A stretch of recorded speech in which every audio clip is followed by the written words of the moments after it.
अस्सलाम वालेकुम स्टूडेंट्स, कैसे हैं आप? उम्मीद करता हूँ खैरियत से होंगे। इसके बाद हमारे पास जो है ना क्वेश्चन नंबर 2 और 3 करने के लिए हमें जो है ना सबसे पहले ये पता होना चाहिए कि इक्वल मैट्रिक्स क्या होते हैं। Let A and B two matrix, then A is said to be equal to B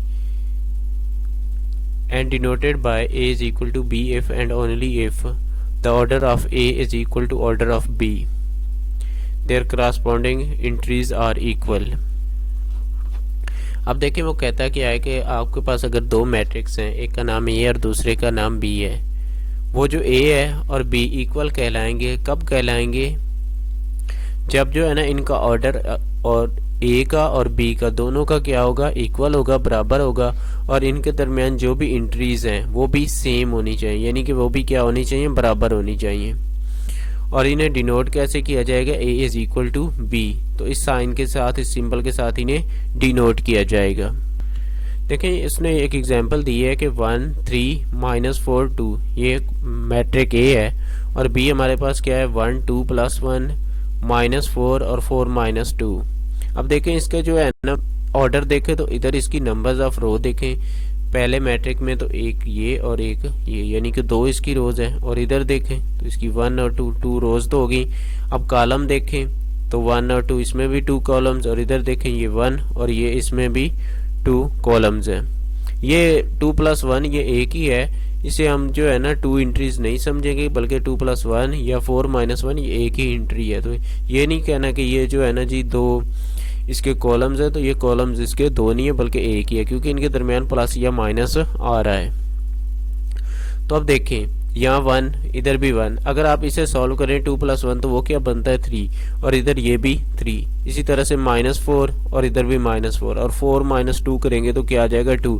अब देखें ये जो है ना ये और ये मैट्रिक्स सेम है, क्योंकि इनके अगर सॉल्व करते हैं तो जो यहाँ पर आ रहा है वही चीज़ इधर भी है, तो इसलिए ये क्या होंगे, सेम मैट्रिक्स होगी, यानी ए किसके बराबर होगा, बी के बराबर होगा, क्योंकि इनका ऑर्डर भी सेम है, इनमें नंबर्स ऑफ रो और नंबर ऑफ कॉलम सेम है, तो इनका ऑर्डर सेम हो जाएगा। और उसके बाद जो है ना इनकी एंट्रीज देखे तो वो भी हमने प्लस माइनस करने के बाद सेम हो जाती हैं। तो अब चलिए क्वेश्चन नंबर 2 देखते हैं। Which of the following matrix are equal, कौन कौन से मैट्रिक्स बराबर हैं? तो देखिए हमारे पास मैट्रिक है ए, जिसमें इसकी जो है ना रो और कॉलम एक ही है। अब हमने क्या करना है, देखे तो बी जो है ना ये तो नहीं, ये सी जो है ना देखे इसमें लिखा हुआ है 5 - 2, अगर 5 - 2 करते हैं तो वो क्या हमारे पास क्या आ जाएगा, 3, यानी कि सी और ए क्या हो जाएंगे, सेम हो जाएंगे। इधर भी 3 आ रहा है और इधर भी 3 आ जाएगा 5 - 2 करने के बाद, तो सी और ए हमारे पास क्या हो जाएंगे, इक्वल हो जाएंगे। उसके बाद देखे तो बी है, बी क्या है, इसमें एक रो है और 2 कॉलम्स है। सबसे पहले हम ऑर्डर मैच करें तो हमारे पास जो आ रहा है ना ये वाला जो आई है, इसमें जो है ना इसका जो रो है वो एक है और कॉलम्स क्या है, 2। ऑर्डर तो मैच हो रहा है इनका। अब क्या है, इनकी जो एंट्रीज है वो भी सेम है। अब देखिए यहाँ 3 है, यहाँ भी 3, और अगर इसे सॉल्व करें 3 + 2 तो वो 5, और यहाँ भी क्या आ जाएगा 5, तो बी और आई क्या हो जाएंगे, बराबर हो जाएंगे, यानी कि इनकी एंट्रीज भी सेम है और ऑर्डर भी सेम है। तो जो बी है वो किसके बराबर आ जाएगा, आई के, तो ये भी सेम हो गए।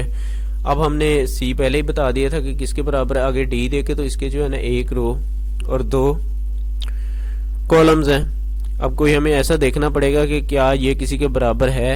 अब देखे तो कोई भी ऐसी वैल्यू नहीं, आई और बी हैं, लेकिन जो है ना इनमें देखे तो ये एंट्रीज सेम नहीं है। इधर 3 है, इधर भी 3 है, ये तो बस में सेम थे, लेकिन यहाँ पर 3 की बजाय क्या आ रहा है आपके पास 5, तो ये किसी के बराबर नहीं है। आगे हमें देखना है ई। अब ई में हमारे पास 2 रोज 2 कॉलम्स हैं। इधर नीचे देखे तो हमारे पास एच में भी जो है ना 2 रोज और 2 कॉलम्स आ रहे हैं। उसके अलावा जे देख लें तो इसमें भी 2 रोज और 2 ही कॉलम्स है। अब ये तो सेम नजर आ रहे हैं कि 4 4 है, 0 यहाँ भी 0, 6 6 2 2, ये आपस में ई और एच बराबर है।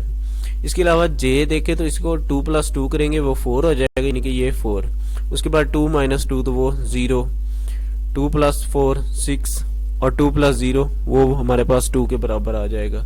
तो ये जो है ना ई, एच और जे, अगर आप इन्हें सॉल्व करते हैं जे को, तो ये भी ई और एच के बराबर आ रहा है, तो ये तीनों क्या हो जाएंगे, इक्वल हो जाएंगे। उसके बाद हमारे पास जो आखिरी बच रहे हैं दो मैट्रिक्स, वो एक तो एफ है और दूसरा जी है। एफ में हमारे पास 2 और 6 है, जिसमें 2 रोज हैं और हमारे पास 1 कॉलम है।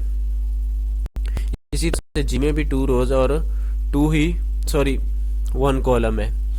तो इनकी जो ऑर्डर है वो तो सेम है। क्या इनकी एंट्रीज भी सेम है? 3 - 2 करेंगे तो वो आपके पास क्या आ जाएगा, 3 - 1 तो वो 2 के बराबर, और 3 + 3 करेंगे तो वो 6, यानी कि 2 और 6 आ रहा है इन्हें सॉल्व करने के बाद। और यहाँ पर भी क्या है, 2 6, तो ये भी सेम हो जाएगा। आगे क्वेश्चन नंबर 3 है, जिसमें उसने कहा है find the value of A, B, C and D. हमने क्या करना है, ए, बी, सी और डी की वैल्यू मालूम करनी है, which satisfy the matrix equation, जो कि सेटिस्फाई करे मैट्रिक इक्वेशन को। अब सबसे पहले आप देखें तो a + 2b, c - 1, 4d - 6 लिखा हुआ है। यहाँ पर उसने इक्वल का साइन डाल दिया है, तो इसका मतलब ये है कि ये दोनों जो मैट्रिक्स है ना बराबर है, यानी कि ये वाला मैट्रिक इसके बराबर है। हमने ऊपर डेफिनेशन की थी, तो हमने कहा था कि ये वाली सिंबल हम इस्तेमाल करेंगे इक्वल की जब दो मैट्रिक्स क्या होंगे, आपस में बराबर होंगे। यानी ये वाला मैट्रिक और ये वाला मैट्रिक आपस में क्या है, बराबर है, तो इनकी एंट्रीज भी क्या होंगी, आपस में बराबर ही होंगी ना। तो देखें a + c किसके बराबर होगा, 0 के, यानी पहली एंट्री के बराबर। फिर सेकंड वाली a + 2b किसके बराबर होगा, -7 के। फिर c - 1 है, वो किसके बराबर होगा, 3 के। और 4d - 6 के इसके बराबर होगा 2d के, क्योंकि सेम एंट्रीज बराबर। तो अब हम क्या करते हैं, नीचे जो है ना इन्हें सॉल्व कर। हमारे पास पहले हमने कहा है कि a + c किसके बराबर है, 0 के। हमने उसे a + c को 0 के इक्वल रख लिया, लेकिन हमें ये नहीं पता, अब ना ही हमारे पास a की वैल्यू थी ना ही c की वैल्यू थी, तो हम क्या करेंगे, हम पहले a की वैल्यू निकालें। अब हमने सेकंड इक्वेशन चेक की, तो उसमें हमारे पास क्या था, a + 2b किसके बराबर है, -7 के।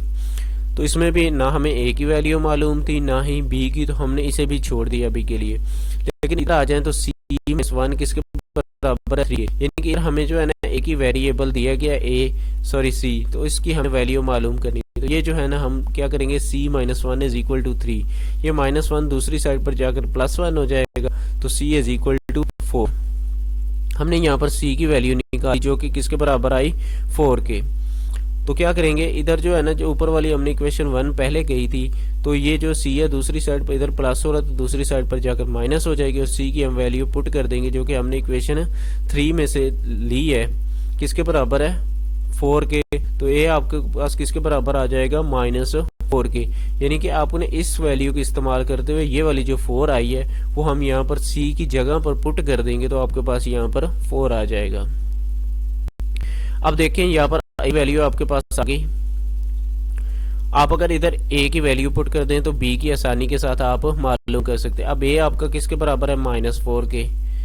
क्या करेंगे, +2b = -7, a की जगह आपने -4 पुट कर दिया। अब ये इधर माइनस था, दूसरी साइड पर जाकर क्या हो जाएगा, प्लस। तो हम क्या करेंगे, जब 7 में से 4 को माइनस करेंगे तो हमारे पास क्या आ जाएगा, 3 माइनस का आएगा, क्योंकि हमारे पास जो बड़ी वैल्यू है वो 7 है, और 7 के साथ हमारे पास जो साइन है वो क्या है, माइनस का, तो हम माइनस का ही लगा देंगे। अब ये 2 इधर मल्टीप्लाई हो रहा है, तो दूसरी साइड पर जाकर क्या हो जाएगा, डिवाइड। तो b आपके पास किसके बराबर आ जाएगा, -3/2 के। आखिर में हमारा हमने जो चीज़ मालूम करनी है वो d है, तो d हमारा क्या है, 4d - 6 किसके बराबर है, 2d के। तो 4d - 6 = 2d। ये जो है ना 2d इधर आकर क्या हो जाएगा, माइनस, उधर क्या हो रहा था, प्लस, तो इस साइड पर आकर माइनस। इसी तरह से ये -6 है, दूसरी साइड पर जाएगा तो क्या हो जाएगा, प्लस। तो ये हम 4 में से 2 को माइनस करेंगे, क्या आ जाएगा, 2d। तो = 6। ये 2 उधर जाकर क्या हो जाएगा, डिवाइड हो जाएगा। जब डिवाइड होगा तो हमारे पास क्या आ जाएगा, 3, क्योंकि 2 1 = 2, 2 3 = 6, तो हमारे पास d किसके बराबर आ जाएगा, 3 के।